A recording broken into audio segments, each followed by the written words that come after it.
أعوذ بالله من الشيطان الرجيم. شهر رمضان الذي أنزل فيه القرآن هدى للناس وبينات من الهدى والفرقان فمن شهد منكم الشهر فليصم ومن كان مريضا أو على سفر فعدة من أيام أخر يريد الله بكم اليسر ولا يريد بكم العسر ولتكملوا العدة ولتكبروا الله على ما هداكم ولعلكم تشكرون.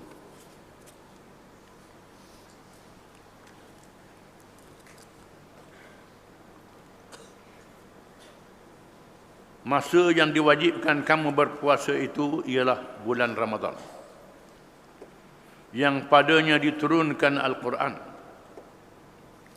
menjadi petunjuk bagi sekalian manusia dan menjadi keterangan-keterangan yang menjelaskan petunjuk dan menjelaskan perbezaan antara yang benar dengan yang salah. Oleh itu, sesiapa di antara kamu yang menyaksikan anak bulan Ramadan atau mengetahuinya, maka hendaklah ia berpuasa bulan itu.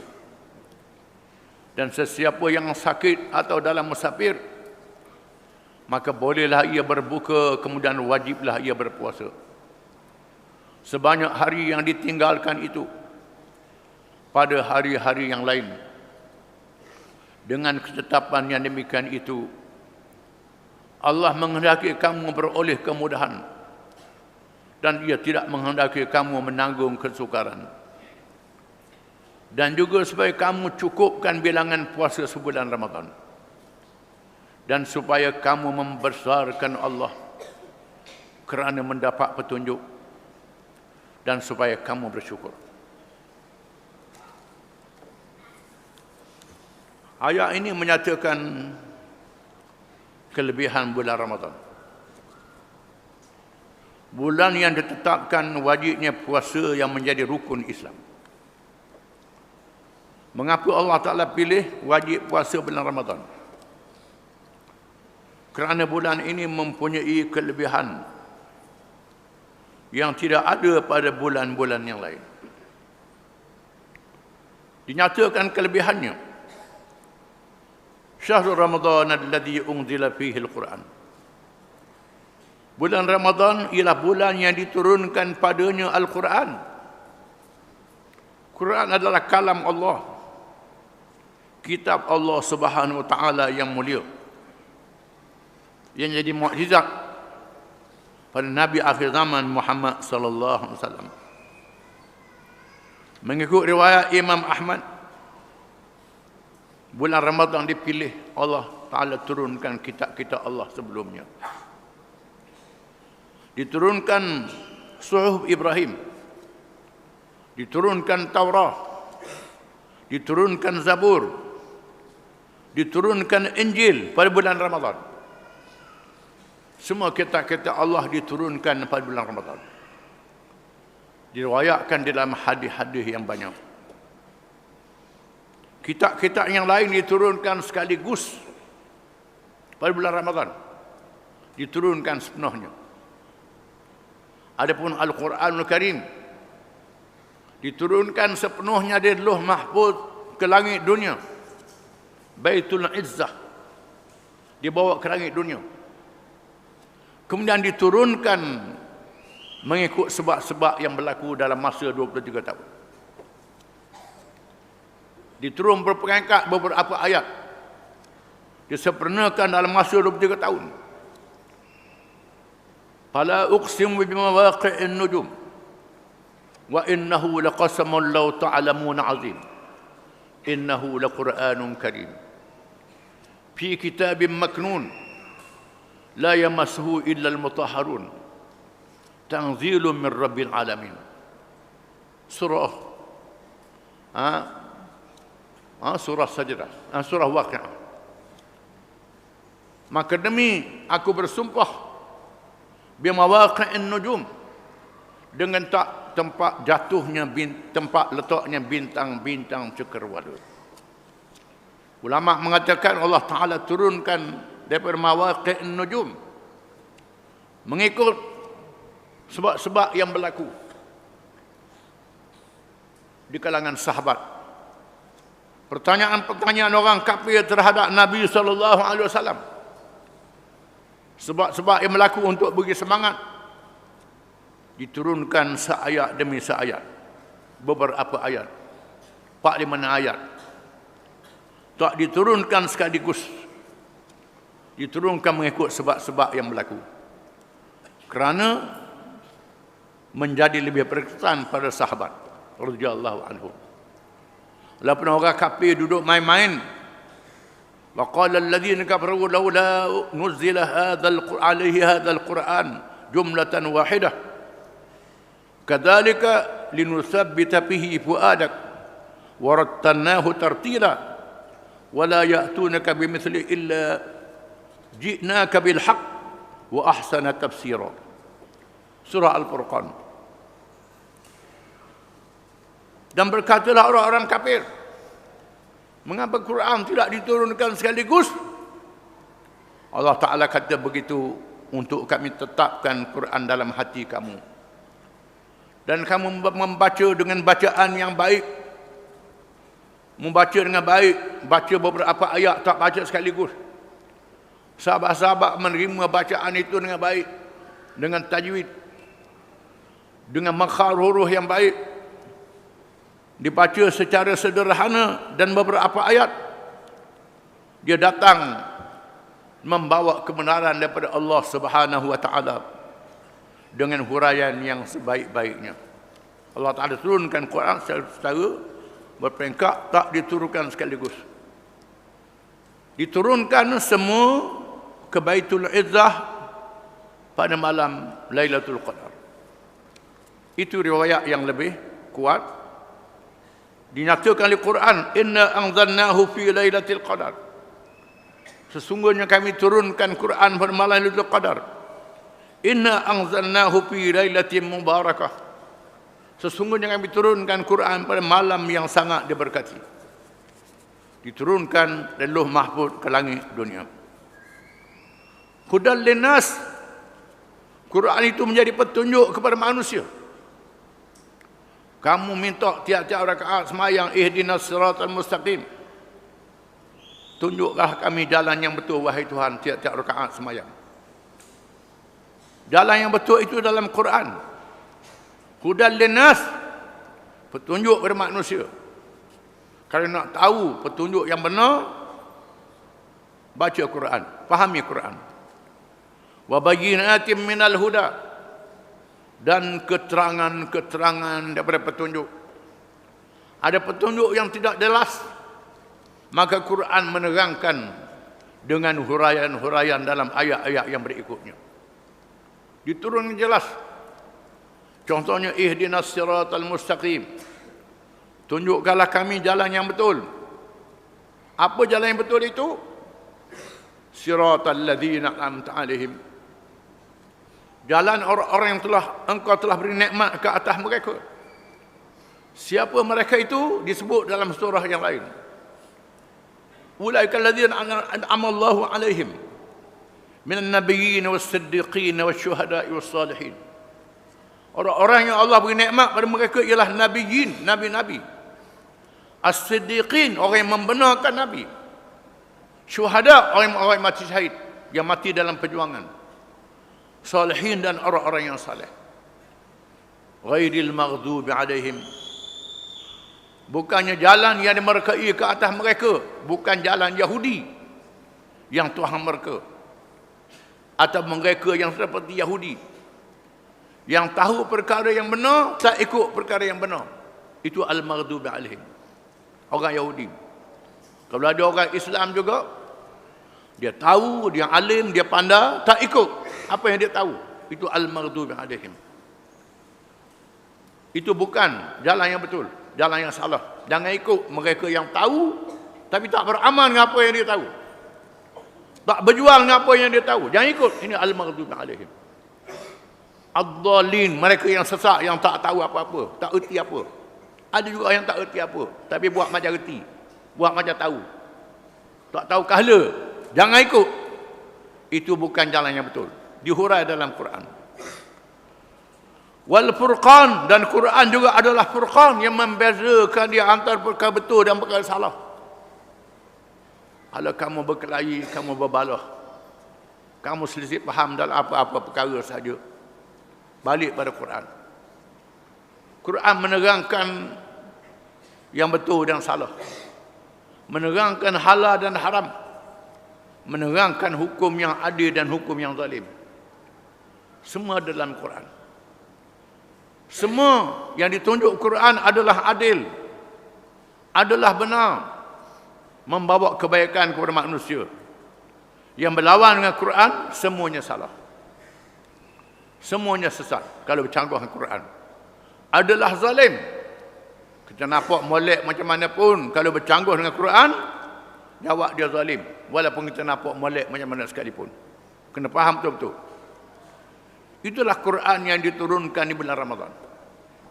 Allah Ta'ala pilih kitab yang mulia ni diturunkan pada bulan Ramadan. Dan Allah Ta'ala berfirman, "Faman syahida minkumus syahra falyasum."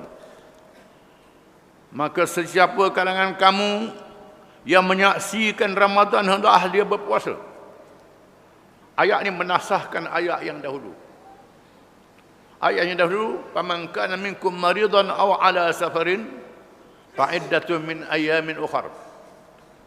Barang siapa yang sakit ataupun yang musafir, dia boleh bayar fidyah, tambah puasa apa tak apa. Ini zaman awal Islam.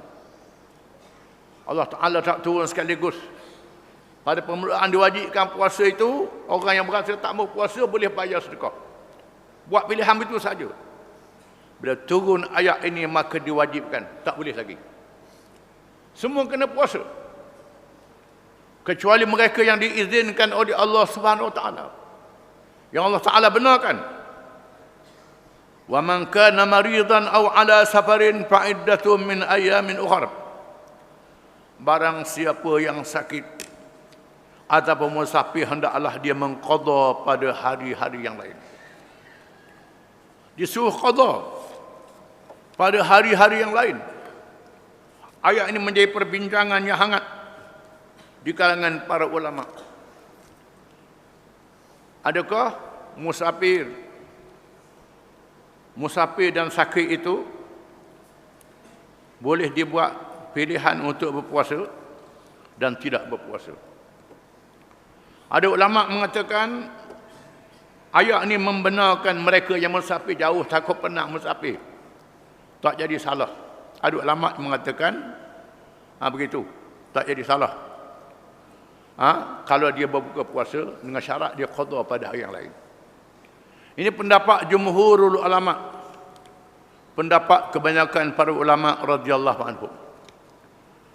Di sana ada pendapat mazhab az-zahiriyah. Pendapat az-zahiriyah ni pendapat yang pelik pada orang, dia pegang pada zahir ayat Quran. Pendapat ini dhaif. Pendapat ini mengatakan bila musafir tak boleh puasa, kena buka, wajib kena buka. Ni tu banyak orang setujulah ni. Tapi tak boleh pakai pendapat ini. Di antaranya ialah pendapat Ibn Hazmin Al-Andalusi. Mengatakan bila keluar maka boleh berpuasa. Ini bercanggah dengan hadis Nabi sallallahu alaihi wasallam. Kerana diriwayatkan Nabi dalam keadaan berpuasa pada masa nak keluar buka Mekah, Fathu Makkah. Sampai tengah jalan Nabi beritahu para sahabat, kita boleh buka. Boleh buka kerana perjalanan kita jauh. Barang siapa yang nak buka, buka. Orang yang tahan, hakuk mana dia. Nabi sendiri buka. Maka sahabat-sahabat membuka. Ini menunjukkan pilihan, bukannya wajib. Hadis-hadis menolak pandangan Ibn Hazmin Al-Andalusi. Dan banyak perbahasan ulama tentang ayat-ayat yang seperti ini. Itu keizinan yang Allah Ta'ala beri. Yuridullahu bikumul yusra wa la yuridu bikumul usra. Allah Ta'ala menghendaki kemudahan kepada kamu dan Allah tidak menghendaki kepayahan kepada kamu. Allah Ta'ala beri mudah pada kita. Terimalah kemudahan yang Allah Ta'ala beri ini. Jangan punya kebayaan. Jangan cari payah-payah. Ada ulama bahas pula mana lebih afdal. Lebih afdal berpuasa kan lebih afdal tak berpuasa. Dalam mazhab Syafi'i memilih lebih afdal berpuasa. Ada mazhab mengatakan lebih afdal tak puasa. Pasal apa? Tuhan beri kemudahan. Kita terima hadiah Tuhan beri ni. Kalau kita tak tu, kita puasa juga tak terima hadiah Tuhan beri, kata dia. Tuhan beri. Ni banyak orang setuju juga ni. Tetapi kalau kita tahan, lebih baiklah kita berpuasa. Wa antasumu khairul lakum. Kamu berpuasa lebih baik pada kamu. Lebih baik pada kamu, dapat pahala. Apalagi disebut dalam hadis, barang siapa yang berpuasa dalam keadaan sabilillah, satu hari dijauhkan berpuluh tahun daripada api neraka. Ada hadis mengatakan begitu. Kalau kita tahan, lebih baik kita ambil fadilah ini. Walitukmilul iddah. Kemudian berpuasa ni menyaksikan bulan Ramadan.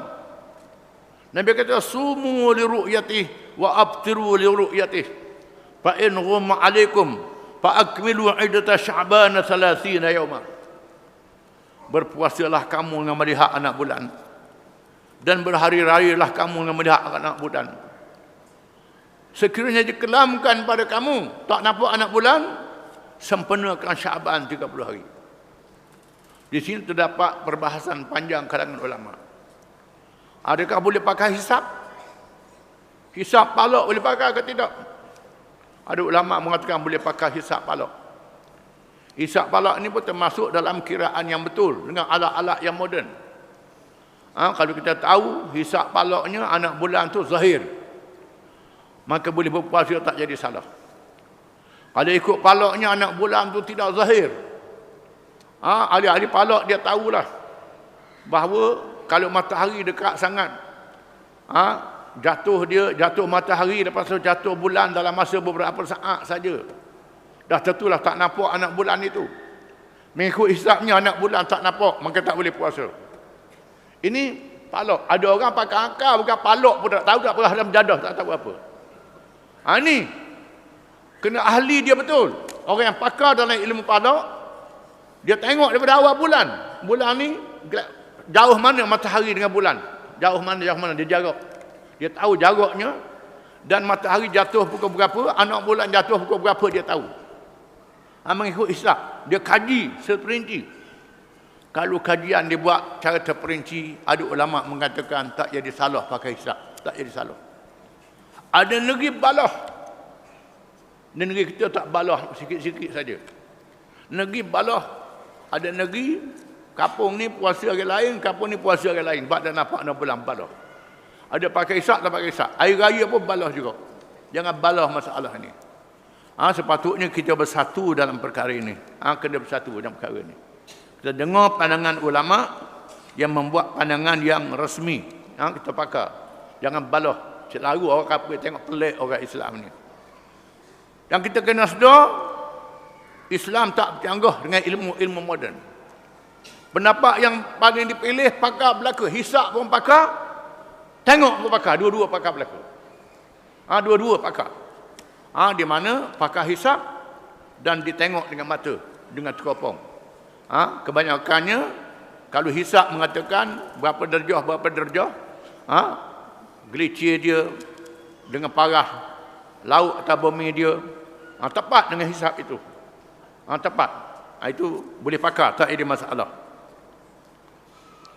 Walitukmilul iddah. Hendaklah kamu menyempurnakan bilangan puasa dan ikut masa dia 30 hari ataupun 29 hari. Walitukabbirullaha ala ma hadakum wal'allakum tashkurun. Dan kamu naklah bertakbir, membesarkan Allah di atas petunjuk yang Allah Ta'ala beri kepada kamu.